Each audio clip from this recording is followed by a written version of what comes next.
សូមបងប្អូនទាំងអស់គ្នាជួយចុច like subscribe ហើយដាក់សញ្ញាកណ្ដឹងដើម្បីទទួលបានវីដេអូថ្មីៗបាទគោរពជំរាបសួរពុកម៉ែបងប្អូនទាំងអស់គ្នាមកត្រឡប់មកជួបខ្ញុំម្ដងទៀតហើយ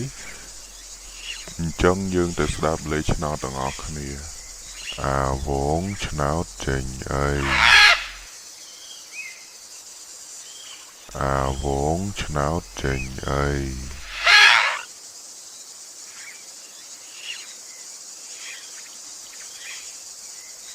អាវងឆ្នោតចេញអីបាទសម្រាប់វងយើងមាន2លេខគឺលេខ2ខ្ទង់និងលេខ3ខ្ទង់អញ្ចឹងបងប្អូនអាចយកទៅចាក់បានតាមតម្រូវការរបស់បងប្អូនហើយក៏សូមអរគុណបងប្អូនទាំងអស់គ្នាសម្រាប់ការតាមដានទស្សនាវីដេអូមួយនេះ